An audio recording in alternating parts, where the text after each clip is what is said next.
An einem schönen Frühlingstag brachte die 50-jährige Jennifer Dulos ihre Kinder zur Schule.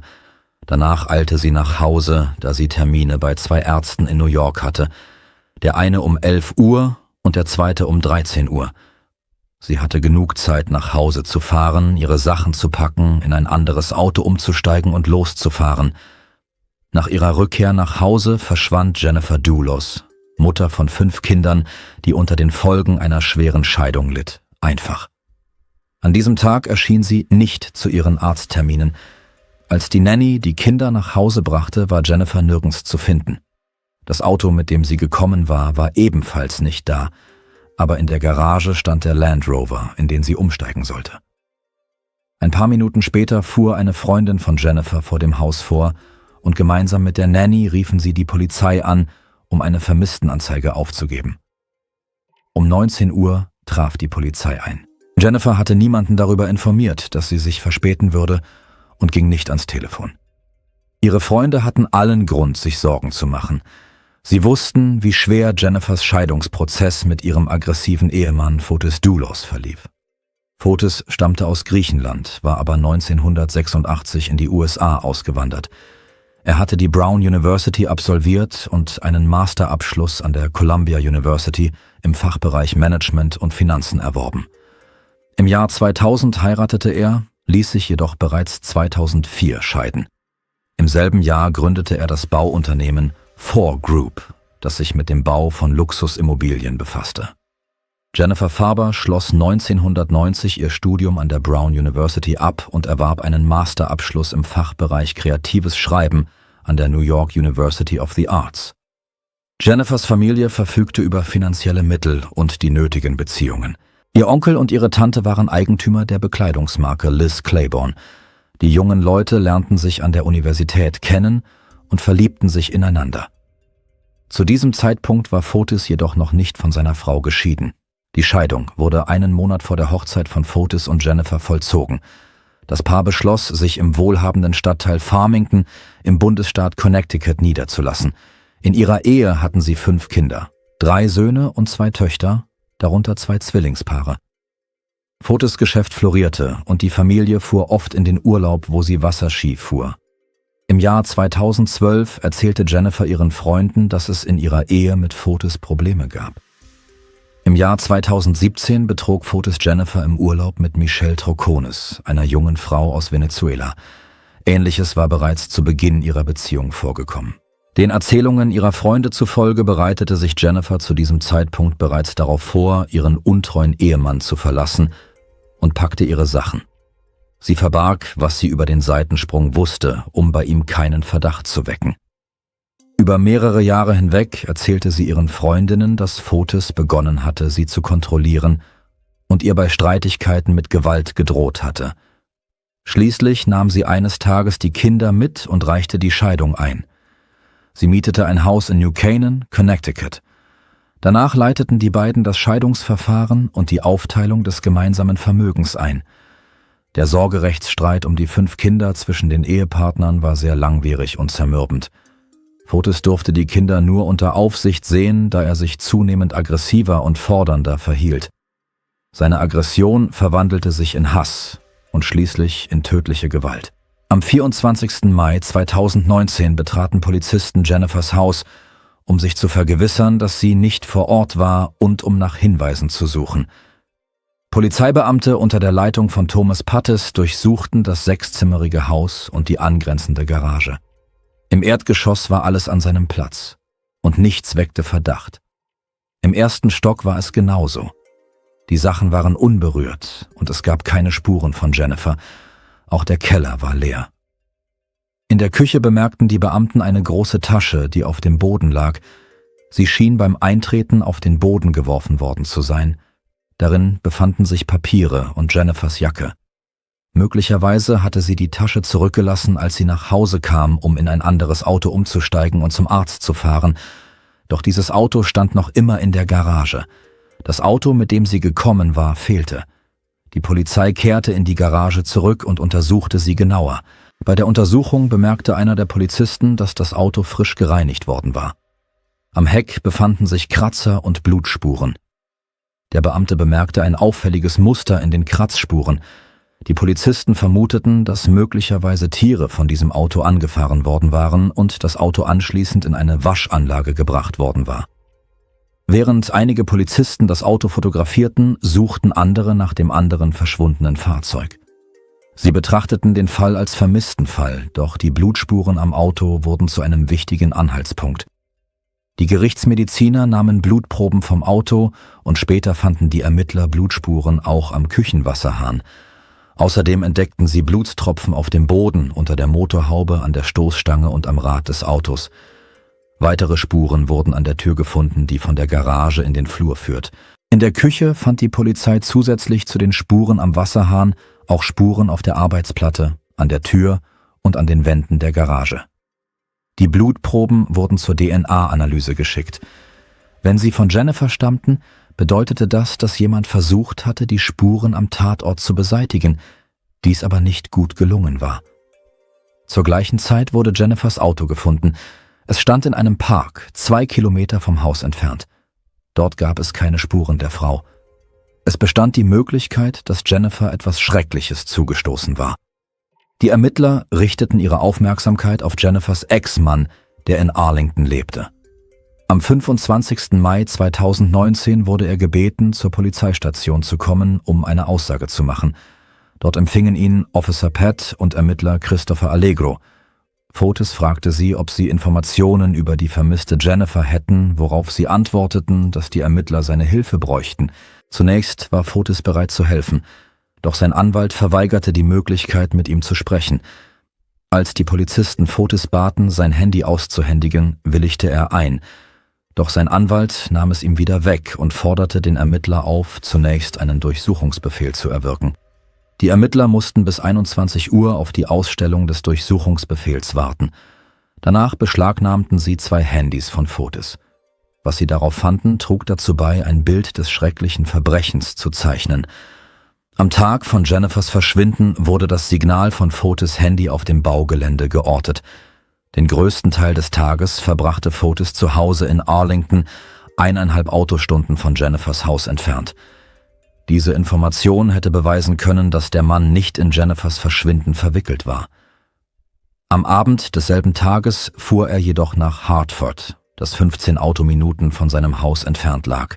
Daran war nichts Ungewöhnliches, doch der Ortungsdienst seines Handys zeigte an, dass der Mann an mehr als 30 völlig zufälligen Orten in der Stadt angehalten hatte. Das war verdächtig, wenn man seine Beziehung zu Jennifer bedenkt. Die Ermittler begannen, die Umgebung systematisch auszuwerten und die Aufnahmen der Überwachungskameras an den Orten zu sichten, an denen er angehalten hatte. Auf den Videoaufnahmen ist zu sehen, wie Fotis und Michelle Troconis an verschiedenen Orten Müllsäcke wegwarfen.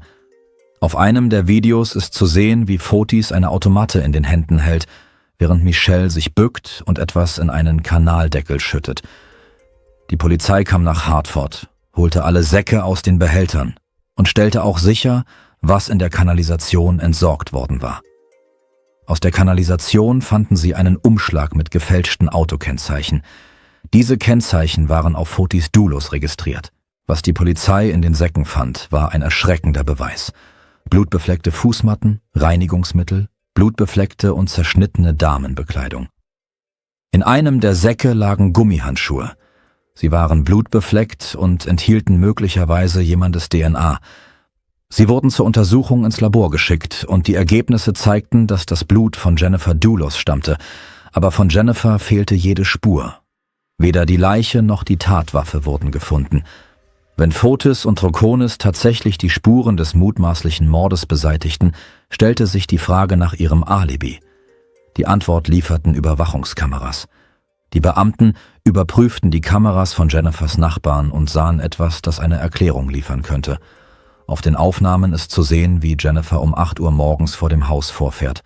Um 10:25 Uhr wurde ihr Auto erneut gesichtet, doch auf der Kamera war der Fahrer nicht zu erkennen.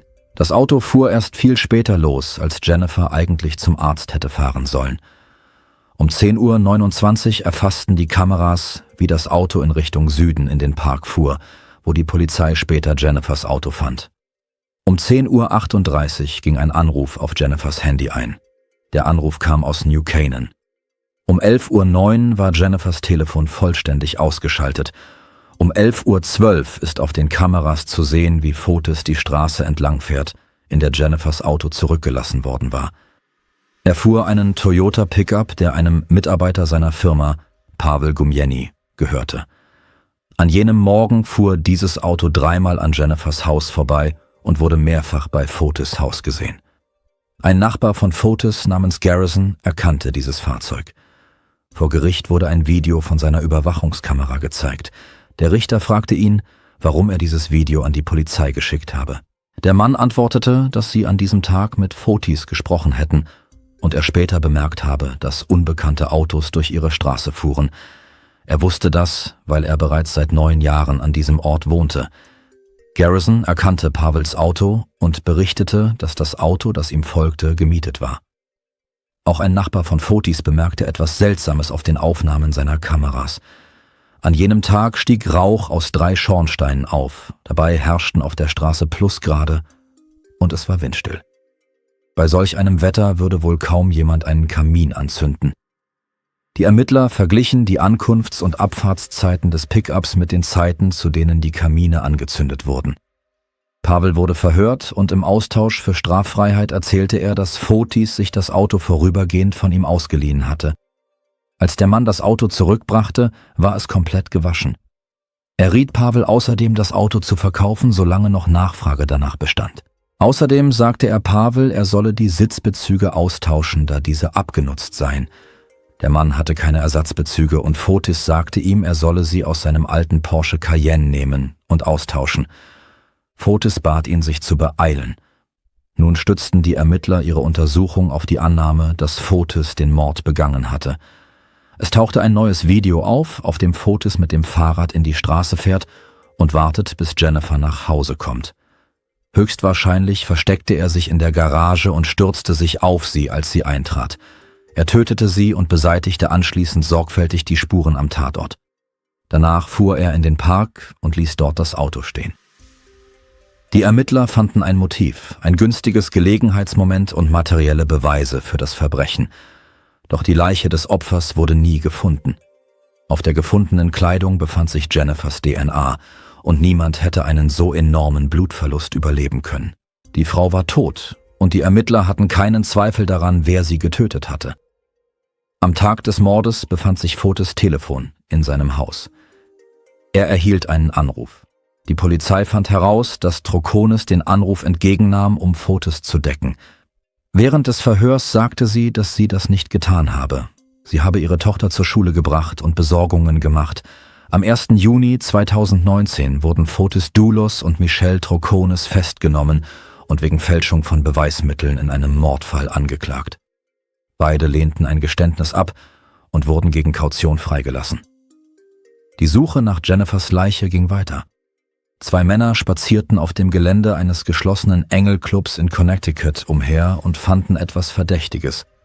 Später berichteten sie der Polizei, dass sie ein ausgehobenes Loch von 2 Metern Länge, einem halben Meter Breite und 1 Meter Tiefe gefunden hätten. Das Loch war mit Grillrosten abgedeckt und darin lagen eine Plane und 2 Säcke mit Calciumhydroxid. Später im selben Monat begann der Mann, der das Loch gefunden hatte, sich zu fragen, ob dieser Fund mit dem Verschwinden der Frau aus New Canaan zusammenhing. Er kehrte zu der Stelle zurück, stellte jedoch fest, dass das Loch mit Erde aufgefüllt und mit Gras bedeckt war. Der Mann rief sofort die Polizei an. Die eintreffenden Polizeibeamten gruben die Grube aus, fanden darin jedoch nichts. Der Mann berichtete außerdem, dass ihm jemand erzählt habe, einer der Clubgründer habe kurz vor dem Fund der Grube nach dem Zugang zum Gelände gefragt. Der Mann, der sich nach dem Zugang erkundigt hatte, erhielt die Schlüssel und trat kurz nach Jennifers Verschwinden aus dem Club aus. Bei diesem Mann handelte es sich um Kent Mawhinney, einen Anwalt, der ein Freund und Geschäftspartner von Fotis Doulos war. Am 13. August wurde Michelle Troconis erneut zum Verhör vorgeladen. Sie erzählte, dass sie Kent am Tag des Mordes gesehen habe und dass er mit einem alten Freund von Fotis aus Griechenland telefoniert habe. Mehr Informationen hatte sie nicht. Mawhinneys Telefon befand sich in seinem Haus, womit er sich nicht nur ein digitales Alibi verschafft, sondern dieses auch dadurch untermauert hatte, dass er zu dieser Zeit mit einem Freund von Fotis sprach. Hätte die Polizei das Loch nicht gefunden und wäre Kent nicht zur Vernehmung vorgeladen worden, hätte höchstwahrscheinlich niemand vermutet, dass Kent Mawhinney an jenem Tag in Fotis Haus gewesen war. Am 7. Januar 2020 erließ die Polizei einen Haftbefehl gegen Fotis Dulos, Michelle Troconis und Kent Mawhinney. Fotis wurde des Mordes an Jennifer sowie der Verschwörung zum Mord beschuldigt. Alle drei wurden zudem der Vernichtung von Beweismitteln beschuldigt. Die Kaution für Fotis betrug $6 Millionen und er wurde noch am selben Tag freigelassen. Er sollte am 28. Februar 2020 vor Gericht erscheinen. Auch Michelle wurde gegen Kaution freigelassen und sollte am 6. August 2020 vor Gericht erscheinen. Mawhinney zahlte seine Kaution im Oktober 2020. Am 28. Februar erschien Fotis neue Freundin Anna Curry vor Gericht und teilte seinem Anwalt mit, dass Fotis bald kommen würde. Die Zeit verging, doch Fotis tauchte nicht auf. Der Anwalt rief ihn an, doch er ging nicht ran. Polizisten wurden zu seinem Haus geschickt. Sie fanden ihn regungslos in seinem Auto sitzend vor. Die Polizisten zogen ihn sofort aus dem Auto und begannen mit der Herz-Lungen-Wiederbelebung. Im Auto wurde ein Zettel gefunden. Darin stand, dass Fotis sich weigerte, für etwas im Gefängnis zu sitzen, an dem er keine Schuld trug. An diesem Tag hatte der Richter angedeutet, dass die Möglichkeit einer Kaution für Fotis aufgehoben werden könnte und er stattdessen bis zum Prozess in Untersuchungshaft genommen würde. Fotis wurde mit dem Hubschrauber in das nächstgelegene Krankenhaus gebracht, starb jedoch 2 Tage später. Zu dieser Zeit stand er kurz vor dem Bankrott, hatte $7 Millionen Schulden und versuchte, das Haus, in dem er lebte, zu verkaufen. Der Hauptverdächtige im Fall des Verschwindens und der mutmaßlichen Ermordung von Jennifer Dulos konnte nicht mehr vor Gericht erscheinen. 4 Jahre lang lief die Untersuchung gegen Michelle Troconis und sie wurde für ihre Beteiligung an der Beweisvernichtung zur Verantwortung gezogen. Vor Gericht zeigte die Staatsanwältin ein Video, auf dem zu sehen war, wie Fotis und Michelle in Hartford Müllsäcke wegwarfen. Außerdem wurde ein Video gezeigt, in dem ein Obdachloser in diesen Säcken wühlte, bevor die Polizei eintraf. Dieser Mann wurde später befragt und sagte aus, er habe 2 Kissen gefunden, sie jedoch wieder zurückgelegt, weil sie blutbefleckt gewesen seien. Tatsächlich waren 2 Reisekissen aus Jennifers Garage verschwunden. Die Staatsanwältin legte vor Gericht die in den Müllsäcken gefundene Kleidung als Beweismittel vor. Die Kleidung gehörte Jennifer. Und darauf befanden sich ihr Blut sowie Fotis DNA. Nachdem sie die Kleidung vorgelegt hatte, fragte die Staatsanwältin den Zeugen, ob er diese Kleidung aus der Mülltonne geholt habe. Er bestätigte dies. Der Verschluss des BHs war kaputt und die Staatsanwältin fragte, ob er bereits kaputt gewesen sei, als der Mann ihn gefunden habe. Er bejahte dies. Sie fragte außerdem, haben Sie diese Bluse im Müll gefunden? Er bejahte dies. Auf die Frage, ob es sich um die Rückseite oder die Vorderseite der Bluse handele, antwortete er, dass es die Rückseite sei und dass die Vorderseite zerschnitten worden sei. Außerdem zeigte die Staatsanwältin eine Regenjacke mit einem Schnitt in der Mitte. Der Mann bestätigte, dass er sie in diesem Zustand gefunden habe. Auf dem Regenmantel befanden sich Flecken, aber er kannte deren Herkunft nicht und fügte hinzu, dass dieser, als er ihn fand, völlig nass gewesen sei. Fotis konnte nicht vor Gericht erscheinen und um zu beweisen, dass Michelle Troconis an der Begünstigung beteiligt war, musste die Staatsanwältin stichhaltige Beweise dafür vorlegen, dass es Fotis war, der Jennifer getötet hatte und dass Michelle eine Komplizin war und ihn gedeckt hatte. Vor Gericht wurden Zeugen geladen, die über Michelles Beziehung nicht nur zu Fotis, sondern auch zu seinen Kindern und seiner Ex-Frau berichteten. Michelle war selbst Mutter und Fotis eng verbunden und es ärgerte sie, dass ihm das Sorgerecht für die Kinder verweigert wurde. All dies verblasste jedoch im Vergleich zu den Beweisen, die in dem Haus gefunden wurden, in dem Michelle und Fotis lebten. Sie hatten einen Aktionsplan ausgearbeitet, damit ihre Aussagen übereinstimmten. Das Paar entwickelte keinen nachweisbaren Plan zur Durchführung des Mordes, wohl aber einen Plan, um ihre Unschuld darzustellen. So konnten sie füreinander bürgen und bei den Verhandlungstagen hielten sie sich Wort für Wort an diesen Plan. Am Ende der Verhandlung verzichtete Michelle darauf, sich selbst zu verteidigen, woraufhin die Geschworenen mit ihrem Urteil zurückkehrten. Am 1. März 2024 wurde Michelle in allen Anklagepunkten für schuldig befunden. Das Urteil wird später in diesem Jahr rechtskräftig werden. Die Verhandlung im Fall Kent Mawhinney war für einen späteren Zeitpunkt im selben Jahr angesetzt. Der Fall Jennifer Dulos wurde aufgeklärt, doch das brachte keinerlei Genugtuung. Ihre Kinder leben nun bei ihrer Großmutter. Sie werden diese Last des Verlusts bis ans Ende ihres Lebens tragen. Danke fürs Zuschauen und passen Sie auf sich auf.